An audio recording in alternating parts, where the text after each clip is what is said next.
What's happening, cinephiles? This is Dan. This is Zach. And we are the Feature Fellas. That's really nice. Nice, yeah. Balls on his neck. So does that mean they've got to, like, wank his head off to get the cum coming out of his mouth or something? I mean, yeah, probably. So, on with the show.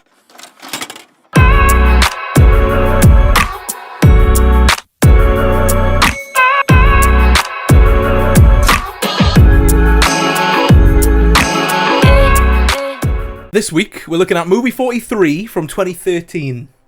Oh, is it? Yeah, it was Wow. 2013. What's that Wow. now? Over 10 years old? Jesus, it's only 10 years ago. This is only... Only 10 years ago, but also, wow, it's 10 years old. One of those. Yeah. Yeah, no, I know exactly what you're thinking. So let's just move straight into it. 5% on Rotten Tomatoes. I think second lowest we've covered. This one I will excuse because... Oh, this is a 5%. Barely a film. Mm-hmm. Like, this is a sketch show. Yes. You know, so like as we said, usually it's like if it's 10%, it's barely a film, and this is barely a film. This isn't a film, I'd say. Yeah. Yeah. 4.3 on IMDb. Yeah. IMDb just It's a weird one. it all 90% of the time they all seem to be middle of the road. Yeah, I've never really seen anything under a 3. No. Letterboxd. I don't like this film. Oh. 1.6. Letterboxd snobs. They're snobs, and that they might be the lowest. Went off. might be one of the We've lowest. had a one before. Yeah, it might be one of the lowest letterboxes we've had. But yeah, this film essentially, if you didn't know, is one big sketch show. It, as we found out, has 2 different stories. Yes, yeah, we did. watched 2 different cuts of this film. I watched the theatrical cut. You watched the alternative cut. Oh. Alternate cut, whatever you want to call it. Okay. Yeah, so your storyline followed 3 boys finding movie 43 on the internet. Yeah. I had a crazed fan pitching a sales film idea, which is all these sketches together, and he's holding a gun to him the whole time. And Seth MacFarlane's there.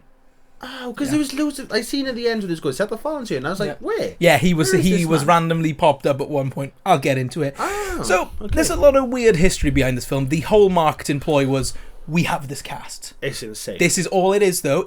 We have Kate Winslet, we have Hugh Jackman, we have Jason Sudeikis, we've got Justin Long, and it's just non-stop. So he is in Barbarian, so that's why I was wearing it. But yeah, this whole film, that was the whole marketing ploy. And it was clips from the sketches, and on the trailer it just said hashtag what is movie 43. That was it. That was the trailer. And it obviously piqued everyone's interest, including my own. It's insane. This is one of the best casts for a film. Like, biggest. Do you know why? Cast. No. They basically blackmailed most people to be in it. Richard Gere had a legal battle on his hands because he did not want to be part of it, but he had to be because I can't remember what happened, but he was somehow contractually obliged at some point. There was multiple people that had lawsuits with this because they were essentially forced into it. I don't know how. I'm not that surprised because it's Some people look uncomfortable in this film. extremely uncomfortable. And I think one of the ones is the one we were just talking about before we started filming, which is the homeschool scene. That for me is just awkward, but we'll get into it. Yeah. But yeah, so a lot of the cast were just forced into it. I know. It's kind of gross when you think of it. It's a gross film. It is. And I used to swear by this film as a kid. I'd try and tell everyone, "Oh no, you're wrong. It's good. It's funny." Because I think sketch shows funny. I like sketch comedy. Still watch. If anyone watches Tim Robinson, sketch comedy's gold. I think I got through about half of this film back in the day, and I never this is the first time I fully watched everything. But it's one of those things where I think you've seen like almost all of these clips around, even if you're just going through TikTok or Facebook it's still, or whatever. Some of these clips are still relevant, specifically the first sketch, which we'll get into, but that is still, and I find that one pretty funny. But yeah, there's a lot of talented people attached acting-wise, but there's also a lot of talent attached writing and directing-wise. James Gunn pops up directing one of the last sketches that is weird. And yeah, there's just some good writers, people that have worked on like Family Guy and American Dad and stuff like that, so obviously a lot of talent behind the camera and in front. Without further ado, let's get into the review. Let's do this.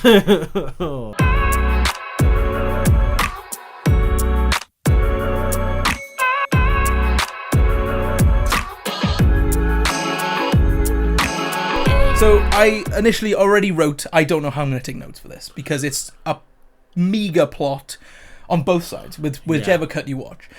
So mine opens with a man who's made a film. This is literally, it's as black and white as this. He's made a film, and his film idea is this. It's sketches. And he thinks this is high art, really, I think A24. He thinks it's one of those, a really, art house film, it's high art, and that's how he's pictured it. That is the plot. That's all I got. Right. That is the plot line to begin with. And as soon as he pitches this idea, it goes into the first sketch, which I assume is the same sketch. It's the Hugh Jackman. Yes. Right. How does yours open? So I know how it opens, but basically, for mine, there's these two boys, like teenage boys, in a room. They're doing like a YouTube video where he just throws a dartboard at his head and ends up hitting a bullseye. They send it out. Like a younger brother kind of like takes over. First they keep refreshing, it goes viral. Yeah. So this video, they uploaded to YouTube. Like this is like the human 10 dartboard. years ago YouTube, so it's completely different to what it is now. Oh, this annoys me because they say YouTube, but it's called something like WatchTube. It annoys me. I didn't really notice that, to be honest with you, but yeah. So the little brother pops up and he's like done something where it's like bots or something, like he's faked all these views and stuff. So then basically they've got to get the younger brother in because they want to give his computer a load of viruses. So to get him in, they tell him, "Oh, there's this new film we can't find," because he's a bit of a whiz on the computers. He's like, this film called Movie 43. Yeah. So this kid now is just going. The film then is basically him going on this mad tangent of going through all these like really dodgy sites to find Movie 43. It's like he's like on the like dark web. Yeah. Trying to find Movie 43. So they've made it up, but it's sort of a real thing, sort of not. But yeah, so the whole film is basically him finding random like clips. Versions. Yeah, they're almost like versions of Movie 43. Yeah. Which, out of discussing that base plotline, which one would you prefer to watch? Mine. Yeah, I think so too. Because this... that sounds... Oh, it's painfully boring. Yeah, like mine goes insane. Yeah, and this plot, they really try to go like, oh, this is shocking. Do you remember where mine goes? Isn't it like the end of the world or something? It goes wild. Like mine goes bananas towards the end. So it is... Yeah, it's kind of like a bigger plot. Yeah, and I think in this plot we just get more celebrity cameos than the one I watched. As I said, Seth MacFarlane pops in.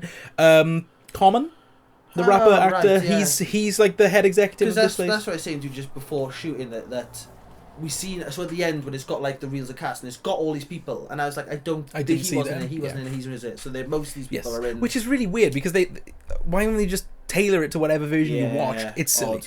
Anyway, we get into the first sketch, and the first set of actors we get, because every sketch has either 2 or 3 big actors. That's the point. And it gets really boring really quickly. But this is Kate Winslet and Hugh Jackman. Yes, perfect duo. They're both great. Love they're both. Probably the 2 biggest actors in this. Yes, maybe. Especially for the time. For the time, I'd say Hugh is, he's probably top bill. Yeah. So, they're going on a blind date, and we see Kate Winslet getting ready for this blind date with her mate in the house. Yeah. And they're talking about, wonder what he's going to look like, and it turns out he's on the cover of this magazine, because he's a very handsome man. Yeah, he's like this handsome, rich bachelor sort of guy. Yeah, isn't he? In the magazine photo, he's wearing a scarf. Yes. And you kind of almost insinuate something's going on, obviously, and on the magazine, honestly, this sketch is quite funny. Yeah. On the magazine, it says, "Why is this man single?" And he's there with his scarf on, and he's obviously Hugh Jackman, you know what I mean? So they meet in this restaurant, and they're getting kind of not undressed, but like taking their coats off, and they're both wearing a scarf, and they talk about how soft her scarf is, and she's like, "Oh, I bet it's softer than yours," and then he takes his off and goes, "Oh, feel mine." Balls. He's got... And... Right, here's the bit that always annoys me. Do you ever see Men in Black 2? Yeah. Pulls down that guy's thing on his chin. Bald chinion. That makes sense. It's on his neck in this film. Yeah. I don't know why. No. I really don't know why. We never explain why. No, so this is the whole sketch. Yeah. He doesn't, I don't know if he doesn't know or if he's not aware. I mean, he's aware. Yeah, but it's the whole thing of, are they real or not? And it's her trying to get people to notice these balls on his neck. So basically... She is like blatantly like, what the hell is going on there? There are some funny looks she gives. Really, it's good. And good. There are, and obviously they get more into like what happens with the balls. But like everybody else, we meet people. There's a few people around, but nobody else seems to notice them. Nobody draws any sort of no, because like the guy comes over to pour some champagne, and she's like this. She's looking at him. She's literally there, like scratching her neck and that, and he's just there, nothing at all. And then as the sketch goes on, we get friends of him come in, and they don't notice it or say anything. No, and Kate Winslet's like, what about his neck? It's so Nothing, funny no though. The bits we get. So his guest, like, all of a sudden he goes, "Ooh, it's a bit chilly in here," and they It's like go shriveled. up, and there's just like these little things. I think at one point he kind of goes, cops and pops him back down. What happens is he gets hit in the neck with a plate, He does, and he goes, yeah. and like honestly, for all the people I think hated making this film, I think he was having a great time. There's this one so special moment in this where he's like itching. Oh no, he lifts it up to show a scar because he's like, I used to get bullied because of my ears, I think he says, and then because of my neck. Yeah. And he lifts she's like, up. oh, thank God, finally. Yeah, she's like, oh my God, I'm so glad you measured it. And he lifts up these balls. He's got this little scar, and then he goes, head, and they had to stitch me up at the hospital. See, it's just a scar, right? I mean, kids can be mean. They used to call me Frankenstein. it's the most subtle joke ever, but it's when you catch it, he just There's goes. so many of these little things. I think at one point he like goes down to sort of like eat, and he drips them In a some soup or sauce or as he's something. Eating, he drops something and it sort of catches him. I think he picks it up and eats it. Yeah, after and he's got a pube in his mouth. he's got a pube in his mouth. Yeah, so it's funny. This is a funny scene, but what you find with these sketches, they go on far too long. Yeah, this was probably one of the more solid ones though. I would argue this is the solid one. Yes, probably, yeah. Yes. Yeah, so they sort of like, it sort of ends with these friends turning up and they're like, oh, have a photo together, get in close, and he's like balls he's up, on her face, and then she's literally got these like balls, like, and she's like obviously cowering away, and then she like kissed and then he's trying to kiss and she's got these balls, like, and I think Kate Winslet does a really good job here. She Obviously does. she's brilliant, and Yeah. Hugh Jackman, he loves this. I think he's having a great time, and that is it though. That's the sketch. Yeah. That is sketch one done. Yeah. It goes a bit too long, but it also just falls flat as well. I used to find this hilarious. Yeah, I think they've got enough ball jokes in there, 'cause it's probably like a 10 minutes, 10. minutes, I'd say more 8, 9 yeah. minutes. Yeah. I think there's enough different ball gags in there for it to be like, you know, It stays fresh to an extent, and then you just kind of like I know this film isn't a film you need to pick apart or anything, but once you think, oh, the whole sketch is Hugh Jackman has balls and she thinks he's weird. That is the sketch when you deconstruct it. No, it is 100%. Yeah, Yeah, and I think it's more of a sign of things to come. This was, as I said, this was one of the better sketches. I almost think. Oh, sorry, Karen. I think it just about didn't quite, for me. Didn't overstay his welcome to. Quite overstay. I think if this film had come out now, in this day and age, the sketches were shorter. Not as much content as they put in this one. No, that's not what I'm saying. But shorter versions of these sketches would hit with the TikTok crowd. I could see them doing a few of these on like Saturday Night Live, for example. This is a Saturday Night Live film, essentially. Yeah. So, next sketch. There's not even So, was there any plot in between that and this sketch for you? I don't think so. No. To be honest, like the plot kind of pops in here and there until the end. Yeah. So here, there's no overarching plot. We just go straight into the next sketch, which is homeschooling. Yes. Yes. So it looks like all the sketches go the same way, so that's fine. So this is Liev Schreiber, and I can't remember the Naomi wife. Watts. It's Naomi Watts, of course it is. And these two, oh man, it's so weird. They are parents, and they're talking to a new couple that have moved in across the street. Yeah. And they're talking about their kids, and then they talk about how they homeschool their kids. Yeah. So Liev Schreiber and Naomi Watts homeschool their homeschool child. their child. Did you know who the child was? Yeah, it was from the Bear. The Bear. It's Carmy from the Bear. I never noticed until now. Yeah. Jeremy Allen White. Jeremy Allen White. Yeah. Honestly, I was Crazy. young. I felt for him. Yeah, no, he did, because he's young now, but I mean, he probably like a teenager. But nowadays, he's in the nicest way possible. He's got that weird look, hasn't he? Yeah, he's in that thing now. He's weird looking, but he's all right. Do you know what I mean? I love him to pieces. I think he's good in this though. He's committed. Yes. I'll give him that. No, that's what I mean. And then when you see where he's gone with the Bear, I can't help but feel proud of him because my God, he does some stuff. Yeah. But yeah, this whole sketch is basically about homeschooling their child and filling his life with first experiences and things you should experience in high school. Yeah, so whereas like obviously with normal homeschooling, you kind of like do lessons and stuff. That's about it. It sort of starts off with them doing lessons, and they're a bit like harsh on him, isn't they? Do you know what I mean? He's like, "Oh, he's on your homework?" No, and they're like giving him detention. Yes, because like, even the silly family are things like, "Oh, you still give him homework even though he's homeschooled." And they're like, Yeah. "Yeah, well, yeah, he's got to live a normal school." Yeah, life." so you're like, yeah, it's kind of fair. It's a bit extreme, and they just keep ramping The it issue up. with this sketch is there's no subtlety. No. It goes from one extreme straight to Yeah. the other, and it never lets that extreme Yeah. go. So I think the first like subtlety is bullying. So yeah, he's coming down the stairs, and she literally just like Slaps smashes his his butt. books Now, out of his hands. I hate how she is because she dresses up like a sexy she schoolgirl. does, and it's It makes me it's- sick. No, it's really. I mean, we'll get into why it's mega uncomfortable. But here, I don't mind it so much Like at this point, I'm a bit sort of like, because as I said, it's just ramping it up. Yeah. This is quite funny. The bullying scene. You dropped your book. Yeah, it's and quite then funny. A bit where then like this is kind of where it starts getting weird. Where like the dad rips open the shower and he's like, "Hey, this guy's got weird pubes. Yeah. Hey, boys, come in. This guy's got weird pubes." Hey, fatty, nice tits. Hey, Tub Tub, what's the capital of Thailand? Bangkok. Oh, dickhead. Hey, nerd, what's 2 + 2? I don't know, but I your mom. Then we get the first kiss with his mum.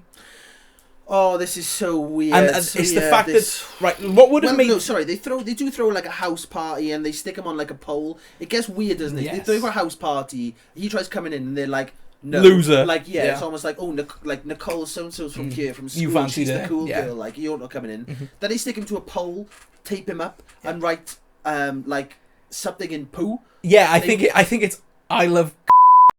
Yeah, and then he has to. So they covered I love in poo on his chest, and they're literally filming him being like, say it, cock. say it, and say he's literally it. like, I love cock, and Yeah. he's just screaming. That's what I mean. He is committed. I feel for Jeremy Allen White here because, as I keep saying, look at the career he's got now compared to this. He's so much better than this now. But yeah, then we get like the first kiss and all the sex stuff, and you can't even shy away from it. No, she kisses him, and it's.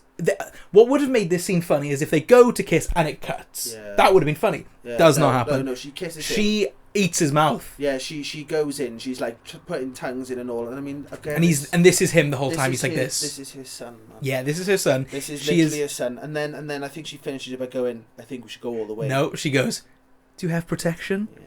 Oh man, it is so creepy. And honestly, I did think this was funny as a kid. Me and my brother would be like, "Oh, remember that scene?" Yeah. No, it's not funny. It's not right. It's not okay. It's weird. It's really messed up. Next scene is the gay experience. Yep. How in high school and college you should always experiment with your sexuality. Nothing wrong with that. I'm fine with that. That part. But it's the dad and you again. But it's not. It's almost done terribly though, isn't it? Yeah. It's not as if he's kind of gone like obviously as much as I know the mother one is messed up, but it's like. Take the mother side out of it. How a first kiss would go is what I'm trying to say. With this one, there's not like there's no subtlety again. No, and they basically just go in. Hey, I think I fancy you, and then he's just. I forget I said that. Yeah. Oh, but if I did, you'd be my type. Yeah, and just things like that, and it's a bit like. It's not. They've kind of experimented with their sexuality, but it's not, is it? It's just his dad kind of going like, "I fancy you." If I was gay, I'd fancy you. Yeah, but this is where I think the uncomfortable actors kick in. Yeah. Liev Schreiber here looks so unhappy and miserable. I wouldn't be surprised if because they sit there, they do not move, and I genuinely would be surprised if they were going. Then you should try and kiss him. I agree. And he's gone. Absolutely not. I totally agree with you. He's literally like, and it's as quick as that, isn't it? He's literally just like, hey, it's very fast. Yeah. It's really like he just kind of gets the lines out, and I mean he barely looks at him. They both pretty much just sat at the end of the bed, just like talking. I said with Jeremy Allen White specifically, I'd love to see him be interviewed about this film now because I reckon he's erased it from his memory completely. Yeah, I reckon it's gone. He doesn't care. But again, he plays it. Oh, he's committed. Well. And then we do get a relatively funny scene. It's a bit creepy, but it's relatively funny. But yeah, Liev Schreiber in this scene, he is not here for it at all, and sad because again he is top billed actor. Liev Schreiber is epic. Sabretooth in X-Men, let's go. But like this is just beneath him so much. Really weird. So yeah, it sort of ends with with the sketches we're seeing, it's kind of implied that they're speaking to the other parents about this, or they're like speaking it as it's happening in the sketches, sort of thing. So obviously the other parents are looking at them like, what the hell? Yeah. And this kid comes down, and he's just really, and he's almost like upbeat. He's like, oh hey mom, I finished my homework. Yeah, really wholesome music and all this, and they're like, oh my god, he's a normal child. Like, how has he done this? And he's like, oh, I'm gonna meet some of the kids at like whatever park. Yeah, we're gonna go out to the movies. We're gonna take like, what's he call it, like Jess or something like that. He's got a girlfriend. He's got a girlfriend. Yeah. And then we're gonna go out and we'll have a nice time. And then I'll see you all later. Might be a bit late. Yes, he grabs his girlfriend, who is a doll. It's a doll. Yeah, it's made covered in hair. By him. Yeah, covered in hair, like almost made by like pillows and stuff. And it's got to be on like a mop handle, isn't it? The face? Yes, isn't it? The face is a photo of his mother. Yeah. Naomi Watts is the face. Yeah, I mean, this is just not funny. It's trying so hard to go for shock value that it just falls so flat. And honestly, I was watching it mainly like this the whole time. I was just like, honestly, I was like, you get those little nervous laughs almost, don't you? You're kind of like, what? Yeah, there was one or two where I was kind of like, ha.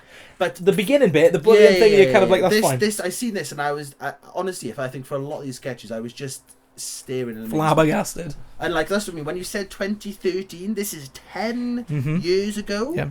Like, this does not feel like this should have been around 10 years ago. Imagine this getting a theatrical release where people paid money to watch this film. This is not that long ago. No. 10 years is not, like, surely we haven't changed and like, this much in 10 when years. You think of more shocking films with a sense of humour, I think Fight Club, American Psycho, stuff like that. That is a bit on the nose, and they were a bit, if they were released now, you'd be a bit like, oh no, this is 10 years ago. Those are 20. Those are 20 odd years old now. This is 10. It's not okay. No, it's not okay. So that's that sketch, and then again, there's no overarching story here. Again, we go straight to the next sketch. Yeah, and like again, I think I might just like do a bit of a like overall summary at the end of where my story goes, because they kind of come back and forth every so often. It's very like teenage humor sort of thing going on. Like throughout, it's basically the one guy's the kids. They've taken the kid's laptop. The guy's like watching some like webcam stuff. He's like busting one out of the toilet, basically trying to give him. So basically, he's getting porn on his screen so he can give loads of prizes to the kid. The kid keeps going through, and it's like, you know, he's going on all these darker and darker webs to get to this movie 43. So that's kind of like the overarching story. And then there's a few things that pop up in mind. This is just a bit weird, but it's nothing really. Yeah, it gets a lot more messed up. I think I'll probably do more of a summary right at the end, because it's more of like, it gets a lot more messed up right at the end. Yes. And then so next sketch is real life couple at the time, Anna Faris and Chris Pratt. Yes. And this is chubby Chris Pratt. Yeah, he's not Marvel diet here. Parks and Rec Chris Pratt, he's not Marvel diet here. He's got a tummy on him. He's Chris Pratt. This is where I find him funny, and he was very likable. This is all right. So he's planning to propose to Anna Faris, his girlfriend, and they both kind of talk at the same time. They're at this picnic, basically, and they've got like a blanket on the floor, and they've got that generic picnic blanket. This bit could be funny. And then he goes, I've got something to ask you. And she's like, oh, me too. And they're like, okay, we'll say it at the same time. And he goes, will you marry me? And she goes, I want you to poop on me. Yep. Poop. The word poop. Because they differentiate the two words in a bit. That's fine. Yeah. But yes, that is literally it. Will you poop on me? What? And then, this rest of the sketch is him eating food. Yes. Yep. So, I mean, what more can you say? There isn't any more. So, she wants him to poop on her. They end up, like, at a barbecue with, like, the one guy... The barbecue scene's quite funny. Oh, it is. I was going to say. Funny. So, he's at a barbecue. He's got, like, two friends. One's, like... What the hell is going on? Sorry, she's a nutcase. Get out. She wants you to poop on her. And then the other one's like, I do this all the time. Poop. Yeah. She's saying poop. That's romantic. That's like taking a relationship to the next stage. She's not saying you, which is the big thing, isn't it? If she's saying on you, it's like dirty, disgusting. Yeah. And I think at one point he's even like, you should just go out, start picking up some hookers and on them to get out your system. Yes. And then he gives him the idea of a turbo lax. Yeah. So he wants him to take laxatives as well as eat burritos and like whatnot, proper beefy Mexican burritos. So he has a big. But one of the funniest jokes in that bit is where he just gives him the turbo lax out of his pocket, and the other friend goes, "Just carry that on you?" Yeah, I carry this around with me at barbecues. You goddamn right. I got a meat problem. That is funny. It is funny because as you said, like it's just the one guy who's like probably the only normal person within this whole sketch. Oh who's just there like, this is really weird, and they're just like, why just go do something? Like go. He literally tells him go away. So this I mean, this sketch is the lowest hanging fruit ever. Yes. It literally takes a poop joke that you tell as a kid and make a whole sketch about it. It's very Chris Pratt as well, though, isn't it? Yeah, back in the time, yes. This one goes on for too long. Oh yeah. So there's this like, realistically, it goes where you don't expect it to go. Realistically, it's about a 3-minute scene of him in the bathroom, and he's sat on the toilet and he's eating the food, burritos, and he's just farting. That's what he's doing. He's just farting away, like, do you know what I mean? And it is just, you can hear his belly. Yeah, he's doing all this. He's like dramatically acting. So he's like trying to hold in his poop while eating burritos, drinking laxatives, like because they've decided this is the night. She's getting in bed and she's all dressed. He's going to erupt on him. Yes, so he's not even pooping on her anymore. He's Yeah, it's going to be disgusting. It's going to be a bloodbath of poop. Yes, so they get to the bed. They get to the bed, and she's dressed all like provocatively and stuff. I love Anna Faris though. And then he gets to bed, and the first thing he does is stand over it and take his shorts down, as if to do it there and then. And she's like, "No, we got to build into it. You know, it's like a sex thing. They've got to get into it, and they've got." I think there's a funny moment where she like gets on top of him, and he kind of goes, or like no, she's on top of her, sorry, and he kind of lets out a little poop, and she goes, "Oh, that's that's for me." That's for me. Yeah, that was kind of. So this is okay, yeah, but it's the amount of times Chris Pratt gets his arse out in this scene. No, it's constantly. She's basically like trying, she's the whole time trying to get like all romantic, and he's just keeps standing over it trying to take a poop at her. It's the when she goes, massage my neck, and then he goes to on her neck. It's so funny. But then he gets agitated because he keeps farting, his stomach's going, and he just goes, "Come on, man, just let me on you." I love you've gone, this is the lowest hanging fruit. I love this. That scene, gets me. And then she's like, oh, and she like overacts so much. She's like, oh, I'm so offended. And she like runs out the house. Yeah, she runs out the house. He's trying to run after it, stomach full. And then a car hits him. Yeah, a car hits him and he just erupts. Just all over the windscreen. Like there's just, some guy, you kind of have like a shot from inside the car where he's just like, put the windscreens on, he's just covered in poop. He goes, oh, so much. Yeah, it's just poop everywhere, and then it kind of ends with them just being like, "Wow, you did all this for me." So there's literally like, there's poop all over the car, there's poop everywhere, and she's just like, "You did all this for me. Oh, you're so romantic. I will marry you." And then that's it. No, that is it. That is that sketch, and I think it's, although I did just laugh at like two scenes, that is it. It's the odd scene that's like, oh, this God. one didn't feel that long though. This one felt shorter. Yeah, but again, it does somehow manage to overstay its welcome. I don't know how. Yeah, a little bit. It was again, it's just poop in it. That is like, it. If you find poop funny, you'll find this funny. If you don't, then it's not going to be for you. Can't hear in my mouth. But yeah, again, I just didn't see it coming. I thought he was just gonna. I'm kind of glad because I had a feeling it was going to be like he was just going to erupt on her and it was going to be disgusting. Yeah. I was a bit like, gross. I don't know if I want to see this girl get pooped on. Like, do you know what I mean? Like pooped. Erupted on. Okay. But yeah. So yeah, that's that one out of the way. Next sketch is an interesting one.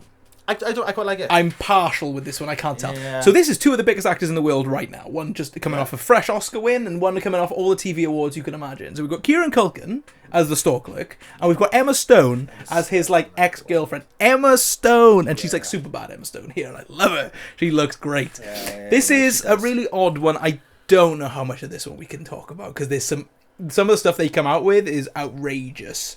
Yep, I've got. He mainly is talking over the tannoy with her, so the tannoy is on as they're talking. I was gonna say I've got a few lines that I think we're right with. Yes, there's a lot of Vagisil stuff they talk about. So he's like doing announcements, isn't he, over the tannoy, and she comes up and they sort of just start looking into each other's eyes and talk and saying insults at each other in like a loving way. They start like abusing each other to start with. Then it kind of turns nice. Yeah. And then it turns a bit sexual. Yeah, so one of my favourite lines is, I can't believe you sucked up a hobo for magic beans. He was a wizard, Neil. Because they're so committed. Given that line. My God, yeah. No, they are. There's. I got one other line that I think we're right with. Go on. So it's when you go, I'll see you in church. I want to give you a hickey on your vagina. And then she just goes back with, you already did. Yeah. Yeah, there are some like legitimately funny this lines. Sketch has such a good build up to have the worst ending going. The ending really stinks. Weird, there's just customers and they go, oh, we'll cover your shift so you can run after it. There's like a weird bit, isn't there, where like, so obviously all this is over the tannoy and they're unaware, and like I said, they go from like abusive to like sexual to then sort of being like I don't even know how it ends. It's sort of like just a bit like, yeah, they just like love each other, but not really. And then she just kind of runs away, doesn't she? So there's like a weird bit where there's like this really tall woman and a really short man. He's all gangly as teeth. Yes, who sort of like they sort of bump into each other, and then like as halfway through they're sort of like embracing each other and stuff. There's like a weird because they can hear everything over the tannoy. Yeah, like all the guests can hear that it was over the tannoy. And then so it finishes. She runs out, and then that's when Neil realizes that he's left the tannoy on. Yes, he sort of, because I think he says something to her as he's leaving, and then he hears it, and then he's like, "Oh no!" And they're all just standing there, like clapping for him, and just going, "Hey, this guy needs to go and get that woman. Like, Yeah, if it's we not believe go in and get love- that woman. It's go and get that puss. Yeah, basically, no, that's it is it's that, nothing to do with love. This man needs to go and get that pussy. Yes, basically, that is literally what they say. Yeah, so they they basically just go, Cover a shift. Yeah, what time you on till? 5. I'll do 1 till 3, and then I think like the woman goes like, I'll do like 3 till 5, and he's like, oh, I'll do like the same hour or something. So they're gonna do it together, and then he just runs out the store after. Oh, honestly, talk about. There's a great idea here. Yeah. There's such a great idea It's here. funny. And there's 2 committed Yeah. actors. They could have had gold here. Kieran Culkin is so funny.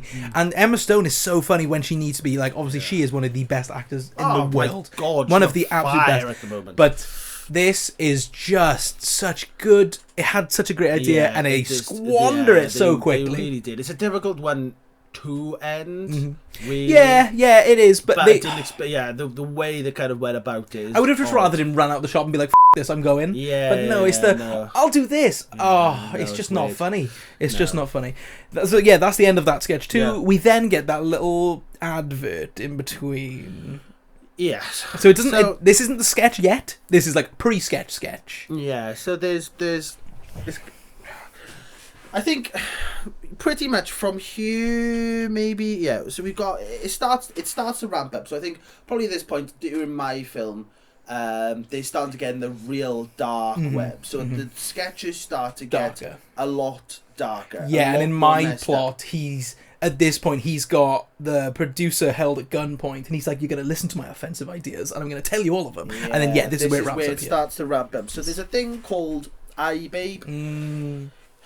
It's basically an iPhone, iPlayer, iPad. So this just didn't fit in my plot at all, though, because it just happens. No, it didn't happen. Yeah, It just happens. There's almost an ad within this. It's almost like played as an ad. Yeah, initially. So it's because I think iPods back in the day had this advert without. So the advert for iPod was there were shadows as people, and you could see the headphones and you could see the iPod, and they were dancing with it like this. Yeah. And there was always a song in the background, and it said like iPod, Yeah. you need this or whatever. So they've recreated this with an iBabe, which is basically a naked woman.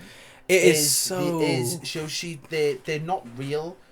Supposedly, They're real actresses. You can see they're real human beings.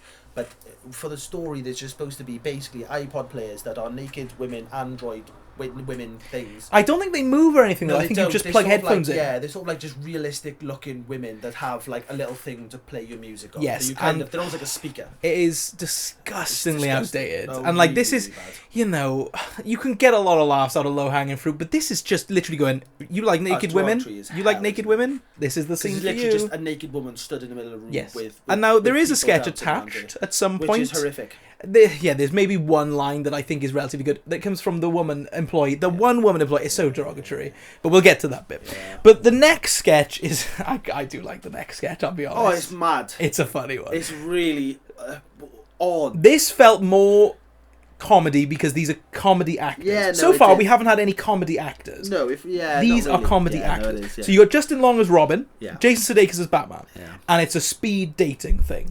Yes. And yeah, this is a bizarre one. You get It's really weird. This is long. now, is yes, a this big- overstays as well This is towards a the end. Big sketch. Uma Thurman Yeah. is Lois Lane, where she Yeah. was obviously Poison Ivy and Batman and Robin. So I love the cast of this sketch, and I think the idea is brilliant. Yeah, no, it I is. think this is such a great idea. So it is literally Batman and Robin. They're not dressed as Batman and Robin, but they are. But this is Batman and Robin. Yeah. This is the actual characters of Batman and Robin.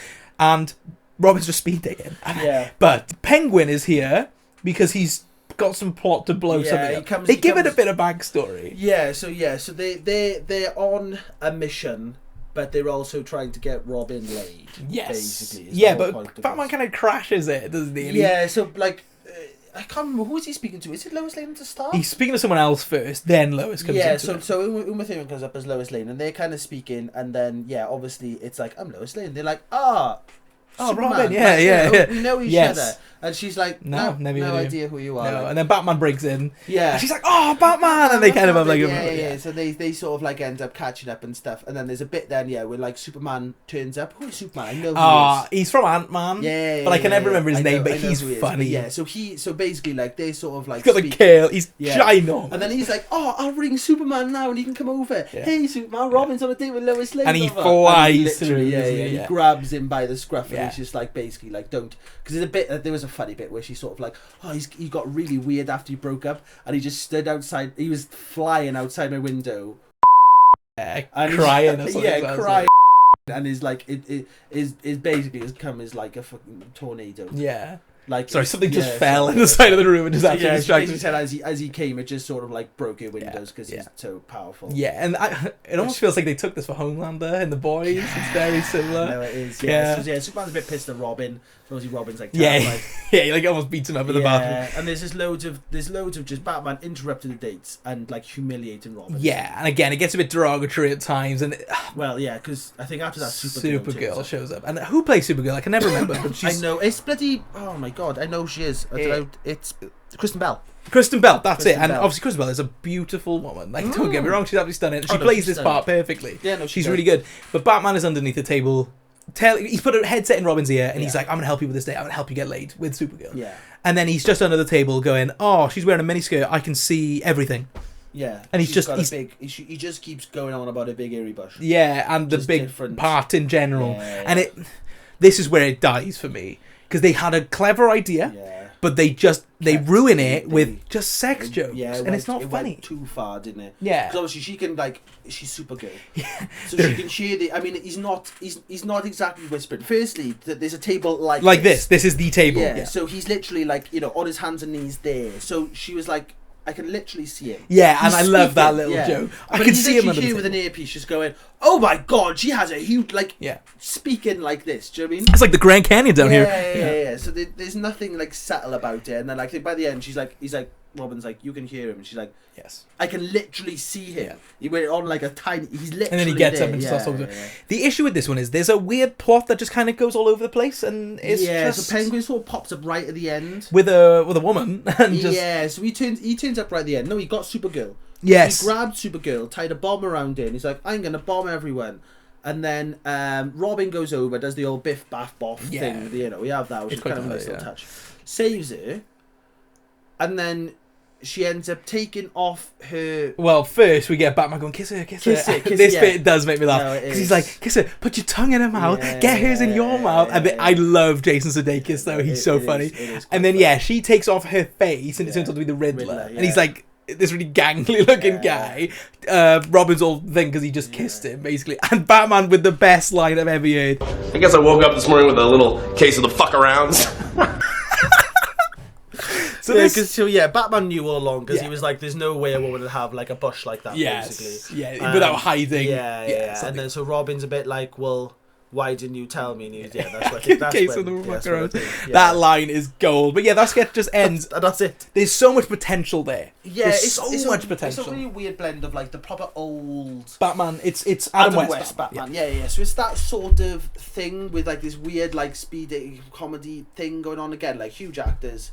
But just odd. And this one was like long. It was long because it hit a point and you're like, this was probably about like 15, pushing 20, I'd say. 15 to 20 minutes, and like for the joke kind of runs out after about 10. 100%. And I said I think there's potential to have had a 10-minute funny skit. Yeah. But no, they push it and they go way too vulgar with it, and it just becomes a bit like, oh man, you were doing such a good job. And that's the issue with this film throughout. They have great scenes, and then they squander them so quickly. Well, I mean, speaking about something going a bit too long, I think it's time we have a little break. A little break. A little poop. Too much laughing. Yeah, too much. I'm gonna have a little poop. Go for it. Yeah. So when we head over to the adverts, I'm pooping. Yes, please.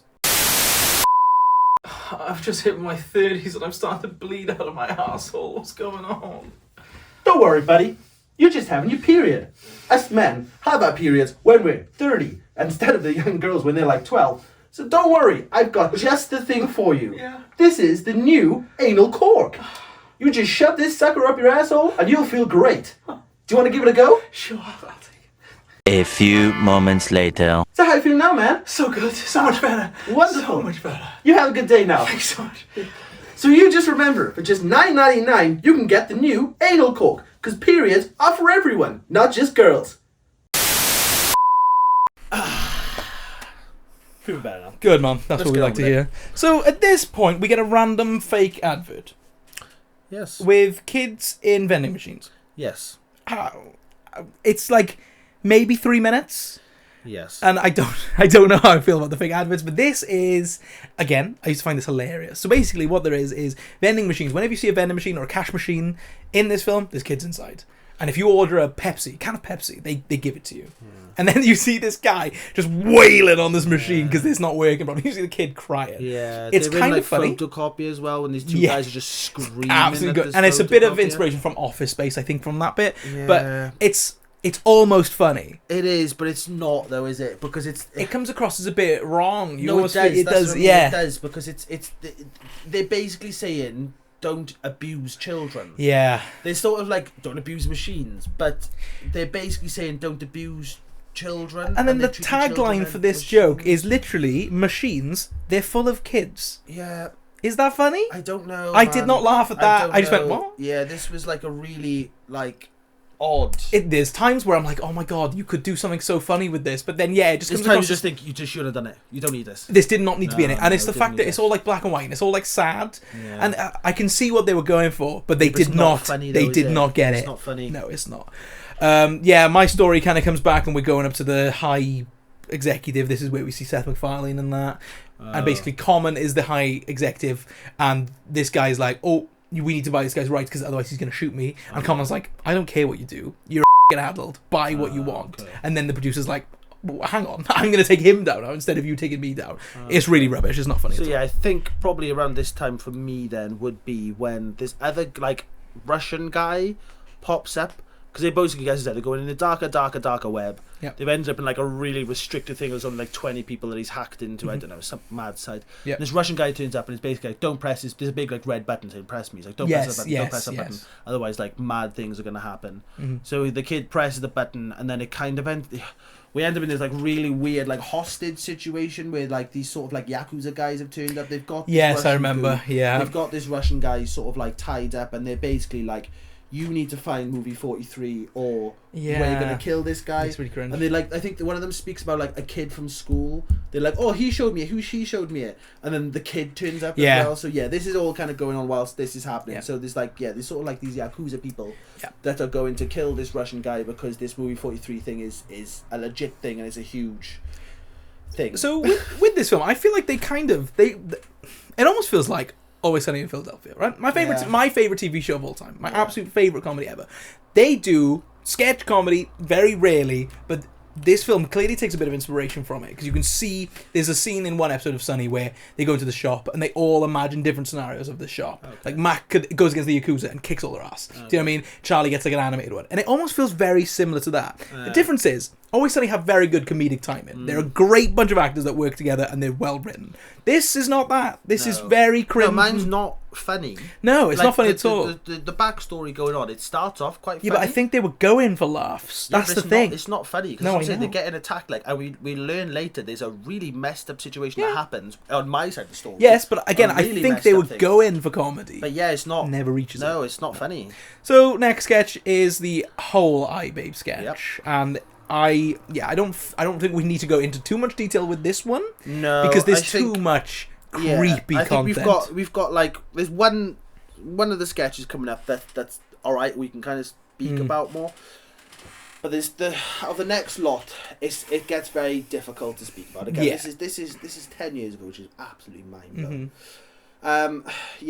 It's uncomfortable from here. No, it is, because we get Richard Gere here, who is obviously one of the biggest actors in the world. Yeah. Let's be honest, He is. he's huge. Yeah, he is. And basically, this whole bit it's about teenagers. They say kids, but I'm going to say teenagers because I feel disgusting saying kids about this scene.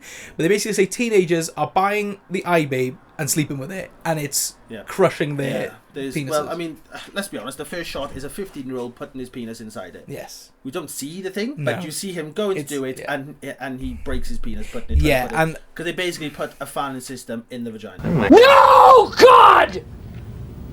No, God, please, no! No! No!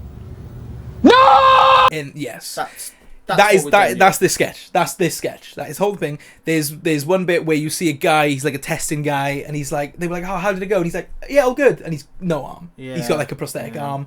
Not funny. Not funny at all. And then this whole scene gets even worse when they just have one female character who is like, there's more than one. No, the border is there. Well, the one woman that talks. Yeah, so there's probably about 2, maybe 3 women in this whole thing, but yeah, it's mainly the men going, "This is all working out great." Oh my god, we love this. Richard this Gere is great. basically there, like, you know, he's basically saying like, "I don't see the problem. Like, they just shouldn't do it." Yes. Like I think it's and the woman's fighting back, going, "It's a naked woman, and you're selling it to teenagers." Yes. And what do you think they're gonna do? So it seems even worse and even more derogatory when you've got the one woman speaking sense, and then you've got all the guys going, "Wait, no, you're wrong," and it's so uncomfortable. Really I could have fast forwarded this. Yeah. I'm not someone again who's getting offended by stuff these days. It's not offensive. It's not offensive. It's just disgusting. It's not.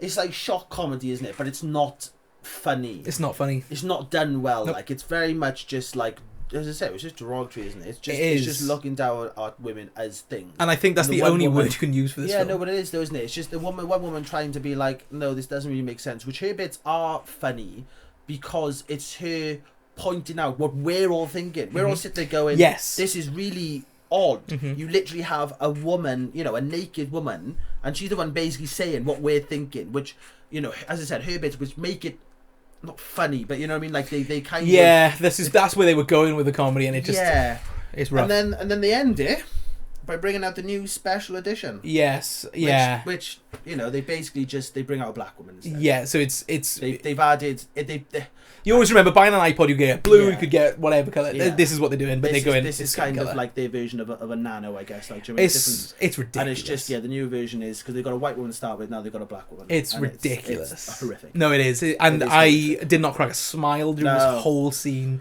It is just painful. And I'm quite glad that Richard Gere has sued them for this because, like, I would not want to be, especially somebody of his esteem. I'm pretty sure there's like a story where they were like following him around a hotel or something, and they like cornered him, and they made him do it. Yeah, no, it's because I would not want to. That's what I mean, especially of somebody of his. He's gone from Pretty Woman to iBabe. That's what I mean. Yeah, he's huge. Like, and like obviously he's had a bit of controversy in his life. He's had some odd, weird things that came out about him. You know, so did everyone. But I think to have this is too much. Yeah, it's too much. Yeah, 100%. And again, this is 10 years old. Yeah.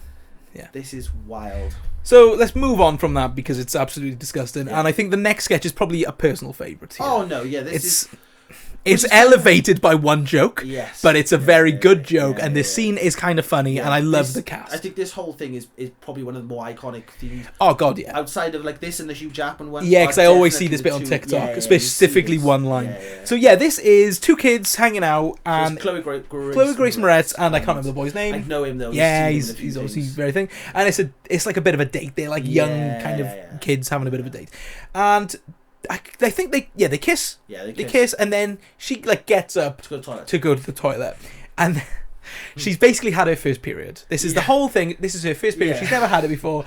Some of the jokes that come from this are so funny. So funny. Because when it starts off, he leaves, and then he's just like, "Oh, man's gonna be so mad." It's like, disgusting. He puts his hand in it. Yeah, she's left a little red patch on the set. He's got like a white sofa in it. Yeah. She has a little red patch, and then he's like, "Oh, man's gonna be so mad." I can't remember. The brother is Christopher Mintz-Plasse. Yeah. Oh, he put strawberry jam on the sofa. Yeah. She's about to be so bad. And then she comes back into the room, and obviously she's found out that she's like mortified. Yeah. So she's got like her hands back. She's like, "I need to go home." He's like, "No, stay. You're not getting picked up half hour." Look at this. And then she starts walking across, and you can see the stain across the wall. Yeah. He's like, "Oh, she left the strawberry jam on the wall as well." Like, and then the brother comes in, and he goes, "Hey, what the?" He freaks out instantly. They all start talking about this. Everyone goes insane. Yeah. So the kids probably, like the young kid's probably about 11, 12. Like the kids are about 11, 12. He must be about 15, 16. Like, and so they just... The little brother goes, "You must have sat on a nail." So the younger brother just thinks she's dying. Yeah. "Oh, you're dying." He's like from a wailing and screaming. She's just panicking because she's having a bloody period. She knows what it is, but she's just there like, I'm having a period, chill out. Yes. And then that's all you see is the older brother in the background just coming back with the most ridiculous thing. He's like, wait, I'll get a cork. He goes, I got frozen peas and a sponge. He just keeps coming back with these just so good. ridiculous, like different alternative things to try and plug it. This bit is very funny because it's so manic funny. and they know exactly what they're doing here. Yeah. I'm no fan of Chloe Grace Moretz these days. No, it's fair. But this is Well, good. this is still around the Kick-Ass. Yes. This is Kick-Ass Chloe Grace Moretz. This is very funny. This is a very good that sketch. age, isn't it? So you get the boy's Frozen dad. peas and a sponge. Yeah, that's brilliant. The boy's dad, the two boys, they're brothers. The dad comes in and it's Patrick Warburton. Joe from Family Guy, wherever you want to know him from. Funny, man. And he comes in, I think, the first thing It's a is like, brilliant line. yeah, go on. The brother goes, oh, she's having a period. And he goes, gross. Nathan's date is on a period for the first time, and she's bleeding everywhere. Oh, disgusting. I mean, congratulations, young lady. Congratulations, she's bleeding to death. And obviously you can imagine how he says it because he's got such an iconic voice. It's so he's really chilled about it. He's like, a bit there with he's like shaking her hand to that. Oh. yeah, there's a bit of the younger brother calls the police. Yeah. And he's like, no, what emergency, what? I got a girl here and she's bleeding out of her vagina. And he's just like, why are you laughing at me?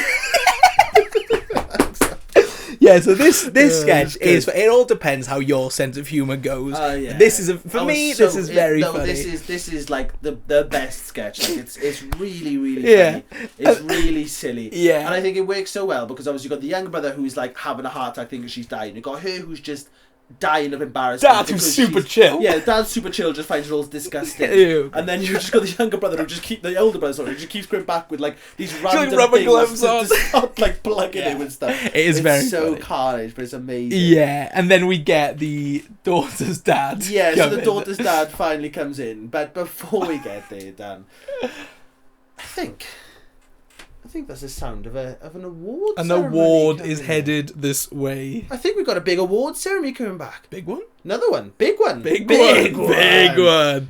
Let's go find out what's going on. And now, the greatest moment in movie 43 goes to... What the hell's going on here? What kind of sick family squashes a large tomato on my daughter's pants? Hey, buddy, what's your plan about my family? I ain't got to imply nothing, Jack. Oh, yeah? Oh, yeah? Yeah. So then, yeah, they leave after that brilliant line. They leave after that. And then you just see Patrick Warburton kind of go to his kid. He's like, hey. And then the kid pulls his finger, does this insane fart. And he goes, I've been trying to push that out since breakfast.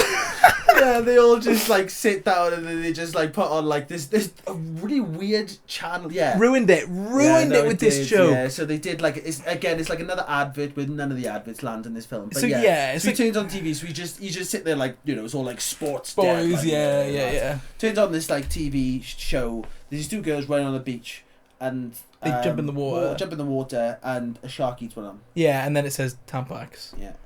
How's that funny? I don't know. It's brutally unfunny. For the funniest film in the sketch so far. In the film so far, sorry, they just ruin it. No, with that they joke. do, but I kind of ignore it because it's more of a. Yeah. It's just more of another like random advert they keep throwing in you for some reason. I agree. Yeah, I don't it's really know why. you kind of don't notice it, but it's also like they had such a great sketch. It's like almost these weird things doing it because again most of these hours like 10 seconds. You almost like you almost don't think you've seen it. Do you know what I mean? It pops up and you're a bit like. Was that real? What? And if you notice at the end, this sketch was directed by someone completely different than did that whole sketch. Odd. It's just like a little sketch they put into the sketch. It's not funny. Next sketch. Okay, do you want to introduce them? Do you like this one? I don't know. Okay, It's go hard, for isn't it? It's hard. So it's basically Sean William Scott and Johnny Knoxville. Love seeing them two though together. Great. Together they work Fantastic. brilliantly. Yes. So yeah, the whole premise is Sean William Scott's leaving because Johnny Knoxville has slept with his girlfriend. So yeah, he wants to leave, and Johnny Knoxville's like, "Don't worry, I've got a surprise for you. I've bought you a present." Because it literally sleeps with it on the day of his birthday, or the day before his birthday. He's like, "My birthday, man." He's like, "That's right, I got you a present." Yeah. So they go downstairs, and he's somehow stolen a leprechaun. Played by Gerard Butler.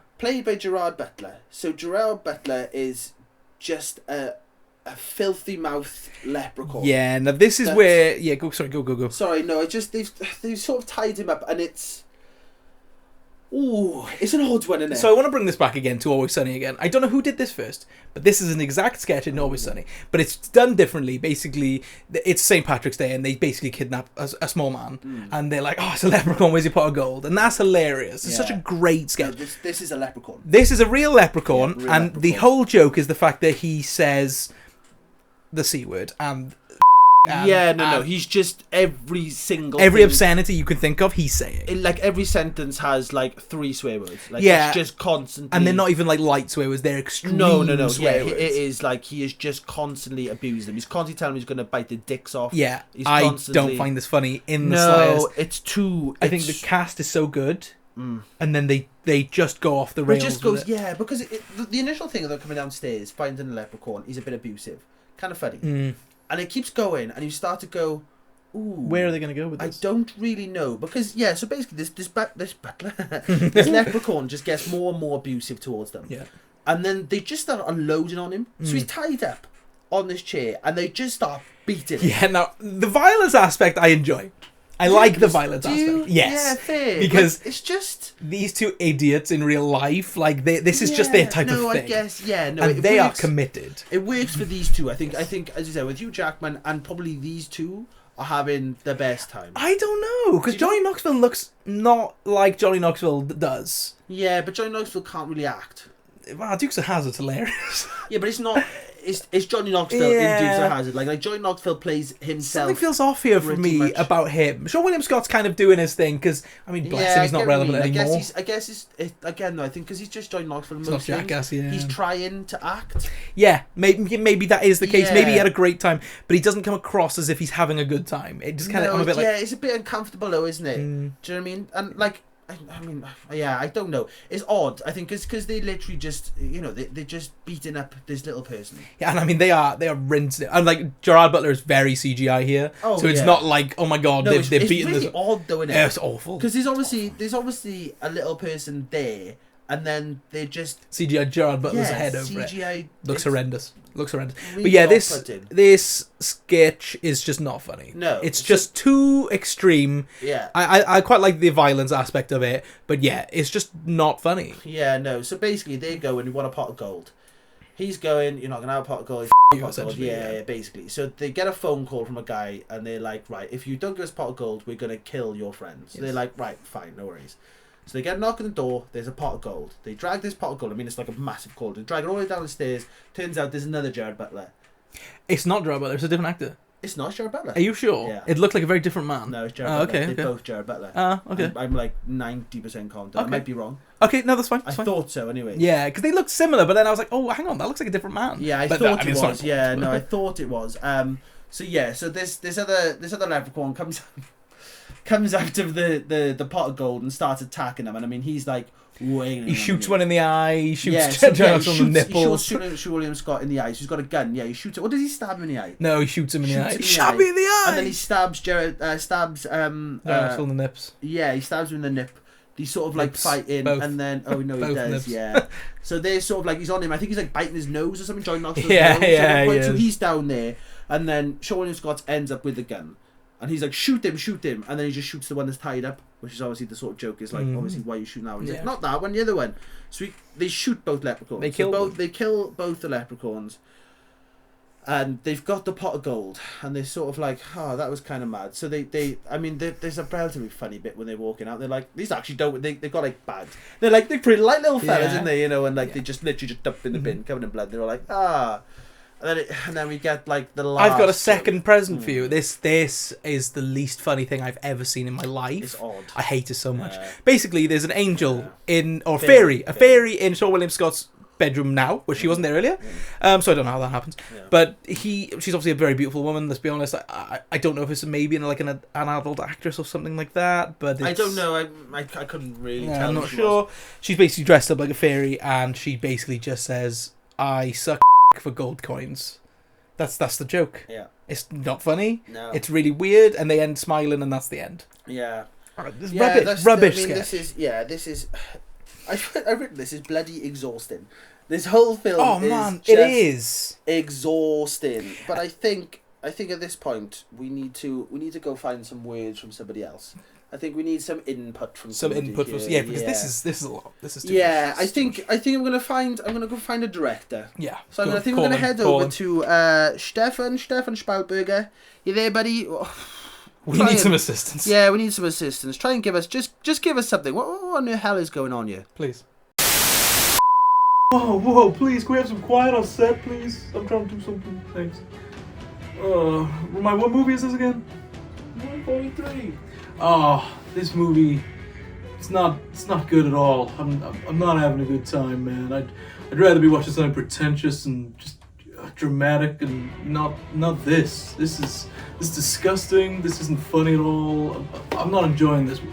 I don't like this at all. What was your favorite sketch? So far, it's got to be the period scene. The tomato joke, hilarious, so funny.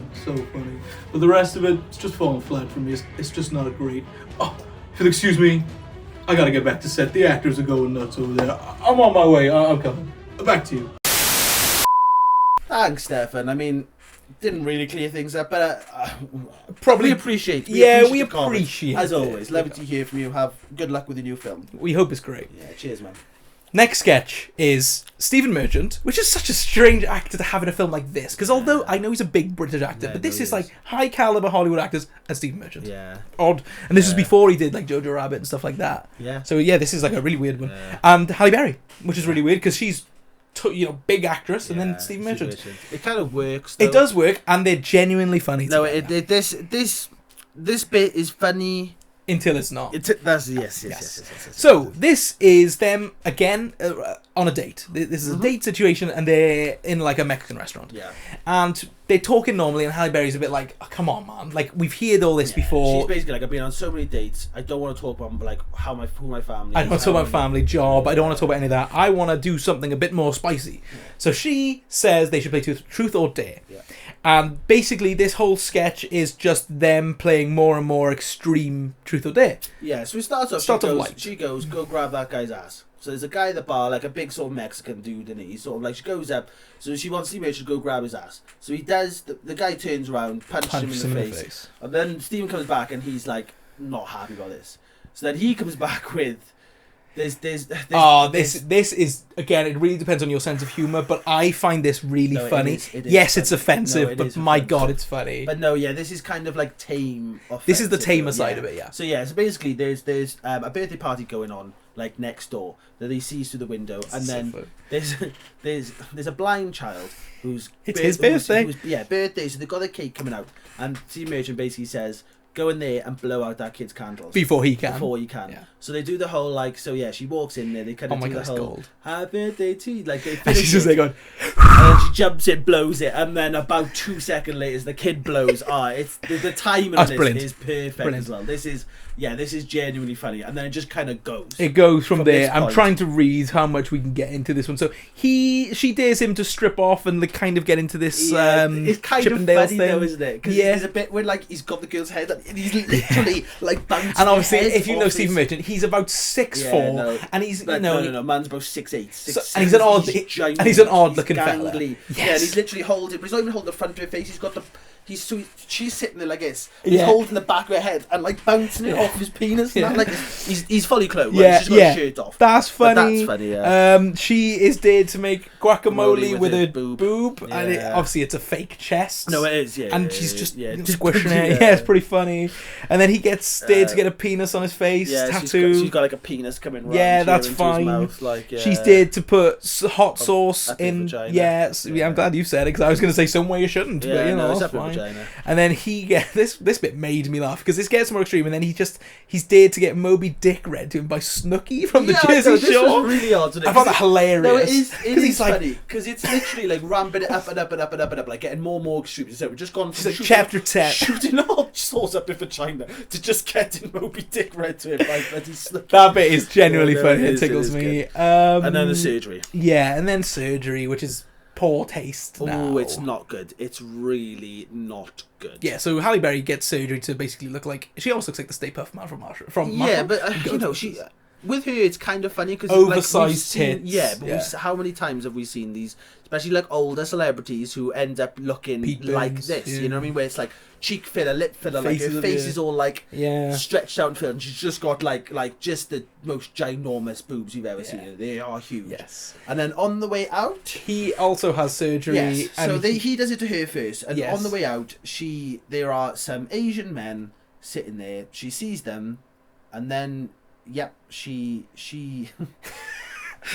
yeah, I So mean, yeah, he has surgery and ends up looking like a very stereotypical cartoon it's Asian really man. not funny. No, it's not, and it's a shame because this sketch is funny. This up is what I until mean. that point. It's another one of that curse of this film where it's funny until it's not. They go too far with it. They went. It's way too far. Like it's not. Yeah, it's not. Funny. And like obviously he looks so ridiculous. It's so over the top. He's got like the teeth and Big teeth his eyes are all done. And he's even got like a hair. Yeah, and that is just not funny. It's not. And then It's she really basically they get back to her house and he's like, oh, am I coming in? Do you know for like whatever the end? And she's like, nah, I'm not really into Asian men. Yeah. And that they obviously think, oh, so funny. And I was like.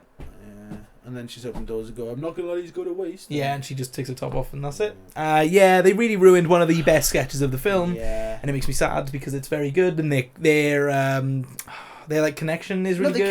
chemistry is great. that's the chemistry is great. Like, but yeah, it just goes over. And I mean, the slightly. blind kid joke is quite extreme when you think about it, but that's nothing. But it's in done comparison. well, though, Yes, isn't it? It's done well. Like as I say, as long And as it's this is- done well and done tastefully. That's the big you issue can with this kind film. of, yeah, but then they kind of, as you said, most of these they kind of like funny, or kind of funny, and then you've gone way too Yeah, far. that's kind of the running theme with this film. Is they've got potential in most sketches. There's one or two that actually just completely suck, but like they have potential, and then it just gets ruined, and it makes me sad. Hey, do you want to play Truth or Dare? Yeah, dare. Okay, I dare you to go tickle that guy over there.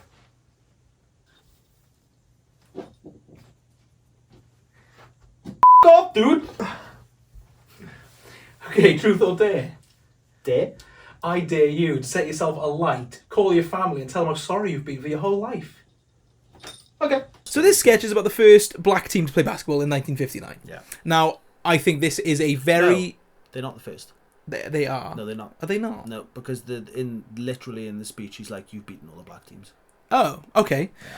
Oh, are they the first team to play a white team? Right, that's what it is then. Yeah. And I think if this sketch had been done by someone like Key and Peele, this would be amazing. And now this, for me, I think this is my funniest sketch through the whole film. It's a really right. So let's just put this out there. Neither one of us are black. No. So there is so much we can say for this. This is basically a black team in the 1950s who are playing a white team, and the joke is that they keep going. So there's the whole inspiration. It's the old school inspiration. Well, the shot is black and white the whole time. Yeah. So the team are there being like, if we just believe in ourselves, we can achieve anything. We can beat these guys. And the coach, who is Terrence Howard, is brilliant. basically the whole thing is him going, "You're black. You're going to win because this is what we do." Yes, that's the whole sketch. Obviously offensive, 100%, and I can understand if you're watching this and you're going, "Oh no!" And again, it is not aged well. No. But it's Terrence Howard's commitment to this role. No, this is very funny. Oh my god! Because anything they're saying, they're like, "Oh, if we really, put our heads together," and he's just like shutting them down. He's like,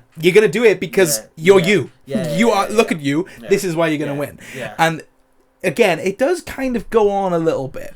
It does. That's the issue, and then you get the white team come in, and that's where it gets a bit distasteful. Yeah, no, it does slightly, and it kind of ends. It's a funny sketch. It's not. I think to end it on this isn't the most. This doesn't go too far.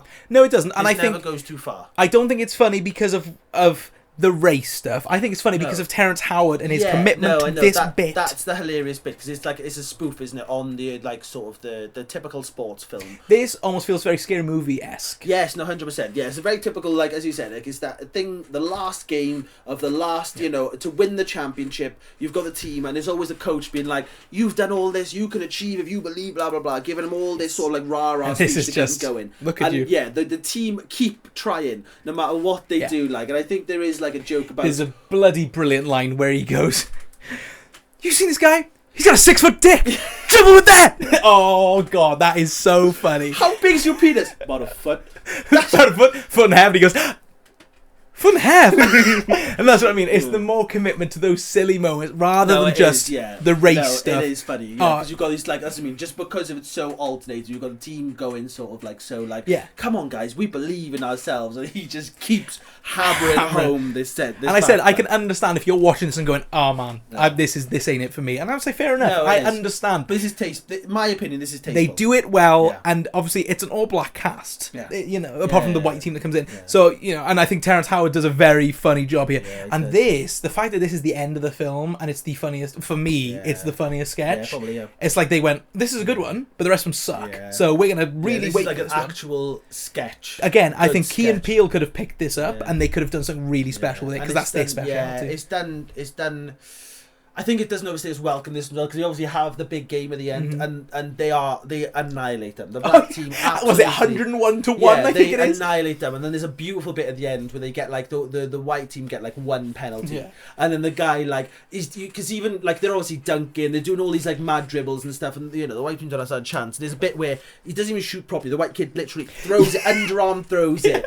Like you have the whole dramatic scene of it bouncing, it goes in, and they're all like, yeah, it's like one. Yeah, so they've lost like 102 to 1, but they're all like celebrating, which is it's a funny spin on it to be like, you know, even though the white team lost, they're still seen as like, look at what they've achieved, which is kind of like it's a very good sketch. It's got so much potential. It doesn't. It's subtle enough as well. I don't think it's the funniest sketch you'll ever see in the world, but I think it's this film really a step in the right direction for this film, really well, which is a shame because as we just said, that is the last sketch. So that is the last sketch before we get the credits roll, basically. And it's showing clips from sketches and casts. Yeah, do you want to sum up the end of your story? I don't think I even wrote it down because I found it really boring. But basically, what happens is it's really, really childish. Basically, the producer that the guy had at gunpoint at first turns around and he's like, "I'm going to kill my boss, or I'm going to be a dick to my boss because he slept with my wife." That's the joke. Okay. And then he basically has a security guard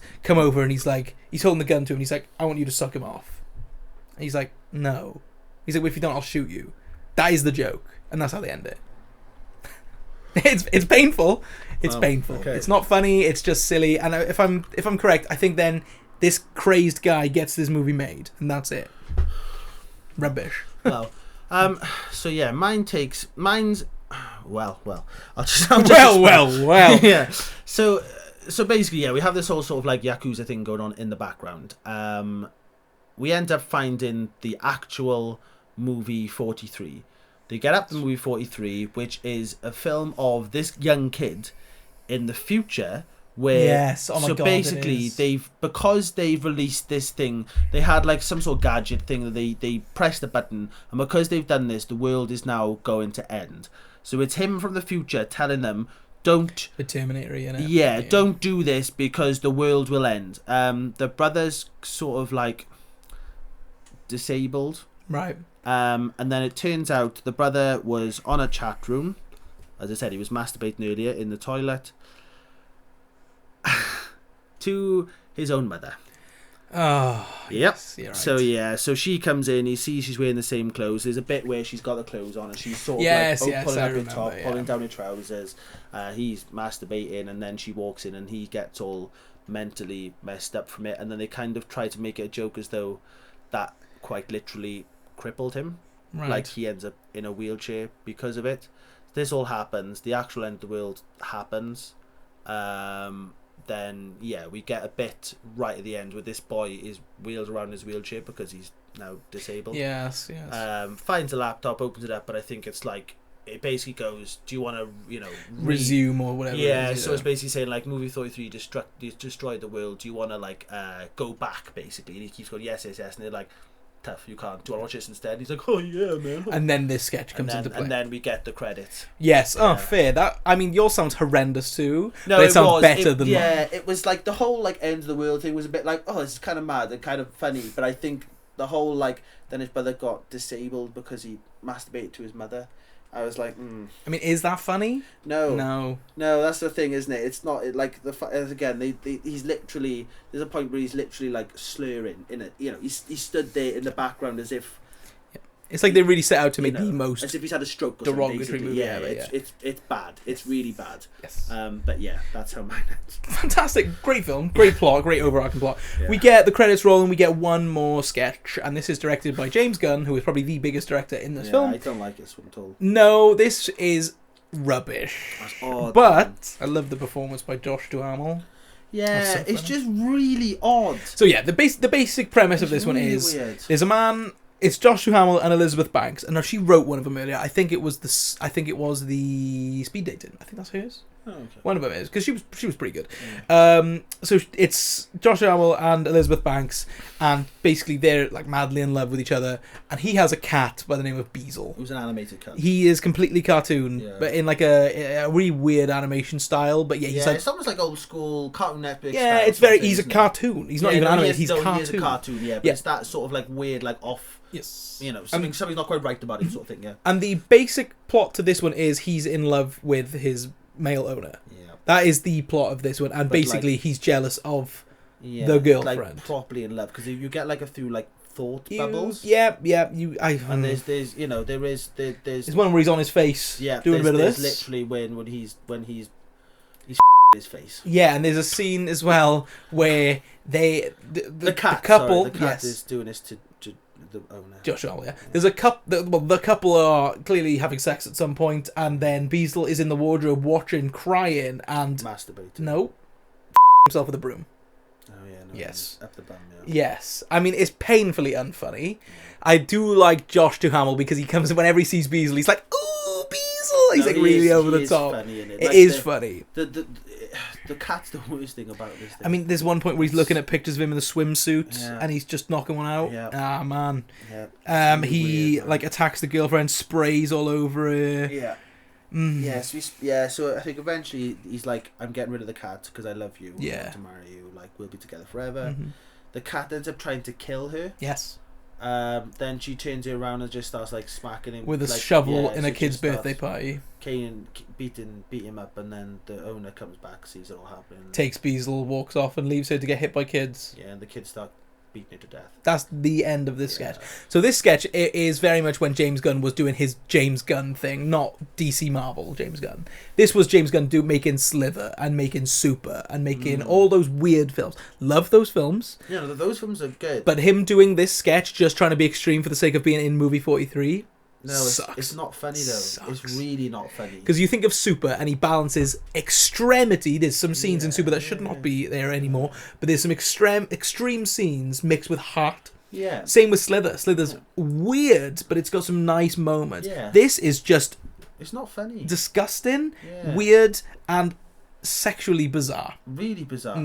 Yeah, I kind of, to be honest with you, I kind of seen this, and I watched the entire thing, and I just thought, I mean, we obviously have to talk about it, but I didn't really make any notes for it because I was a bit like... Plus, I think it's one of the more simple sketches of literally just a cat obsessing over his owner. Yeah, it really felt like unnecessary. It just kind of happened at the end, and I was like, I almost kind of wanted to ignore it because I don't really want this to be part of the film. I even think Elizabeth Banks doesn't feel like she wants to be in this one. No. And considering what Elizabeth Banks has gone on to do these days, with not being the best of directors or producers, she really didn't feel like she wanted to be here. Josh Duhamel's okay; he's kind of over the top and playing his part. His part was played well, but just a really odd. I think if they finished this with a sketch previously, fine. Yeah. To add this on to the end, it really felt like, this really makes it a film, isn't it? This makes it a 5%. Yeah, this is a real indictment on the film. This really like shows the film for what it is. Yeah. Oh yeah. It just shows it for a derogatory mess. Yeah. And that is movie 43. Yep. Let's get in some categories and talk about this absolute mess. Yes.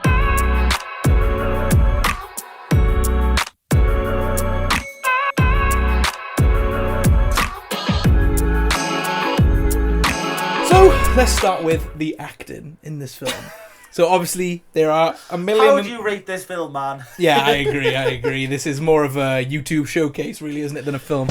But there are obviously high caliber actors here. Oh, I mean, they're all high caliber. I think pretty much every single one of these is not, if not was huge at the time, at is now some point, huge. Yeah. Yes, you know? yes. Yeah. And I said, Kieran Culkin coming off all these wins for Succession. Poor Things, Emma Stone, just won Best Actress. Yeah, that's the thing. They're either obviously we've got Bear, the kid from Bear, who's huge now. So yeah, I think they're either stars now or 100% stars at the time. Yes, I agree. So yeah, this cast is insane. It's ginormous, but for the wrong reasons, and it makes you feel dirty. But that's the thing. You can't. How do we? You can't really. How do you like rate? I mean, what acting performances? Because what are they? I know, I agree. It's not acting performances, is it? No, I think we'd kind of have to go off entertain, like how much we enjoyed them in these scenes, not really acting. Yeah. And I think, in total, I think most people. No, I don't. I think most people didn't enjoy doing this. You get the odd people that seemed like they were into it. Hugh Jackman specifically. Yeah, the more fun ones. I think that one, the period thing. I think they were all having a great time. I even think like. Probably to a degree, like Halle Berry and Halle Berry looks to be having a good time. Stephen Merchant, yes. Yeah. There's a few. Terrence Howard. Easier. He's playing like. I mean, he's good. There's definitely a few who were having. But then the people that not into it, they look depressed and they look sad. I'm not surprised though, because it's I again like there's a lot of these things that I would not want my face to be part of this. No, God no. And I mean, it's just distasteful and weird. And I mean, if we're gonna give it on a score, acting wise, I mean, it is tough. I feel like in total it's got to be about a 3. Yeah. Because again, you've got those actors that are kind of having fun with it, and then you've got the ones that look like they want to shoot themselves in the face. No, it is. So I mean, it's barely acting, isn't it? Yeah. It's barely acting. This is what we're doing. Yeah. We're doing this. They're not. Hugh Jackman is Hugh Jackman. Like no one else is no one else. Like they're all them. Yeah. They're not. They're not playing parts. Mm-hmm. They're all just themselves. Really, isn't it? Yeah. Yeah. I'll give it like a 2. I mean, it's just... You look in pain. You look like you're in pain. No, but it's not... Like, I don't... obviously, this film is highly offensive, but it's just more like, I don't... this is probably the most difficult one you had to rate. Yeah, and I mean, you can do offensive. I know you can't do it so much now, but you could do offensive. Yeah, and there's been films that are successful in what they've done. It's just a really difficult film to rate. Yeah, I agree. Because it's not a film. No, it's not. So 2, did you say? Yeah, I'll go 2, man. Effects. Is there any? No. Apart from Beazle. And I hate him. Yeah, I hate him too. It's the worst part of the film. I think I think I'm gonna go 0. I think it's a 0. Yeah, for me, I'm sticking 0. Yeah, because the only real effects we get are highly offensive. And poop on the windscreen. Yeah. 0? Yeah. 0. Yeah. Yeah, it's rubbish. There isn't anything, is there? Nope, it's rubbish. Music. Rubbish. I couldn't tell you a song. No, I couldn't tell you anything. But this is the problem with this film, though, is because, like, I don't. There is no music. 0. Yeah, no 0. I couldn't tell you a single song. No, I don't think there is. I don't even think there's a score. There's a few bits of. The only thing I can think of is the Batman. That is literally it. And there's a few bits on the adverts where they kind of have music in the background, but it's not. Yeah. Yeah, no, 0 for music. 0? Yeah. Nice. Yeah. Entertainment, I mean, that's one you can judge with this film. No, you can. Weird, very weird, because there are the odd sketch. How many sketches are there? About 7, 8? And I'd say I enjoy 2 to 3 of them. So less than half. Yeah. But I think there are some entertaining bits. I think Terrence Howard is bloody brilliant in that one sketch. Yeah, that's a great sketch. You got that sketch. You got the Truth or Dare. Truth or Dare. You've got the balls on the neck, funny, which is again funny to a point. Yes. The period scene, that whole thing, really good. Balls on the neck's all right. Yeah, ball on the neck's all right. The shopping scene, yes, that's kind of funny. But none of them are actually like, oh my god, that was good. No, they're all right. Yeah, there's 1, maybe 2 that I went, oh, like again, there's sort of the 2 that we've like picked out specifically to be like, those 2 were funny. Yes. But yeah, most of this was not. Was bollocks. Or was funny to a point. Yes. So I think with me, entertainment wise, I cannot go, oh my god, this was so funny based on 2 sketches. So I think in total it's probably like a 3.5. But it's a high 3.5 because those sketches that were funny are funny. Yeah, no, that's fair. I don't know how. Yeah, I think entertainment wise, I don't know if I can go. It's hard, isn't it? Because it's so mental. Mm-hmm. It's so messed up, and again, I spent so much of this film just amazed, just almost like in shock of what was going on. I wouldn't know if I was like entertained or not throughout. I think it's so mental that you kind of have to see it to believe it. Yeah. Do you know what I mean? It's kind of one of those where I don't know if it's like entertainment or just shock. Yeah. I'm gonna go like a 5. Okay. Because I don't. Again, yeah, I completely agree. We agree on what sketches we liked and what we didn't. Yes. And I think there was quite a few sketches which were good to a point and then went way too far. But yeah, it's just. Again, I don't know if entertained is the right word. More like interested. Yeah. Like more, just baffled as to what was going on. So I'll just go middle of the road and go 5. Yes. So overall, I don't think I'm going to give it a score for overall because I don't think you can. No, I think it's more of a conversation you have. Yeah. I think that's kind of what in the start when you said the rating was a 10% or 5%. It is because again this is why it's so difficult to rate. It's not a film. Yeah. So I'm probably not going to give a score overall for myself just because I don't feel like you can. But I think this is a shocking, disgusting, weird film, but it's got some hidden good bits. That's where I come down to movie 43. I can't recommend this to people now because it's just you look at these actors and you're like, God, they've done so much good stuff. Go watch one of their better comedies. Go watch Superbad for Emma Stone. Go watch Scott Pilgrim for Kieran Culkin. Go watch anything else they did because they're funny actors. But this is not funny apart from the odd bit here and there that you chuckle at. I think overall it's one of those really interesting watches because it's almost hard to believe that you're watching it, and it's kind of weird that I think I found this in CX like 50p. Obviously you will, but it is odd. It's such an odd little film, and I think that's all I've got. Okay. Yeah, I can't. It's really difficult to score. This. Yeah. It's shock value. Would I recommend this? Yes. Really? Yeah, because I think this is almost one of those just mental things that, as I said earlier, you kind of need to see it to believe it. You need to just see it, and it's one of those weird things where you can't even. With a few of these films, we can kind of go, it's a product of its time. Yes. This is 10 years. It's not a product of its time. It's not even. You can't even make an excuse for it to be like, oh, but it was a while ago.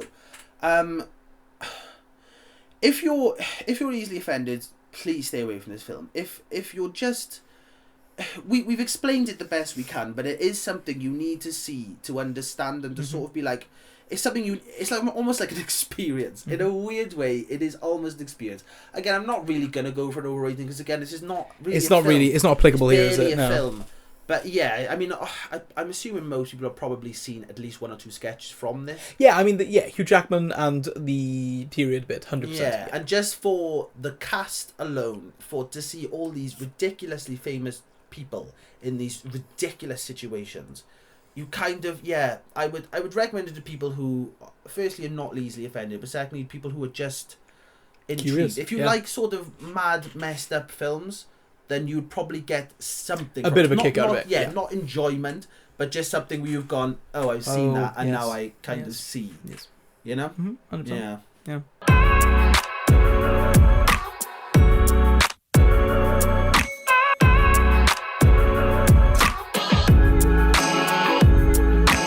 Our disaster debate on movie 43. As you can tell, it's garbage. it stinks, but it's I mean, this, if you've not seen it, maybe track it down if you've got time, but I don't really recommend it. It is fascinating. Yeah, it is weird, but what's more fascinating is where people can find us online. Oh, look at that segue. Good, that was it.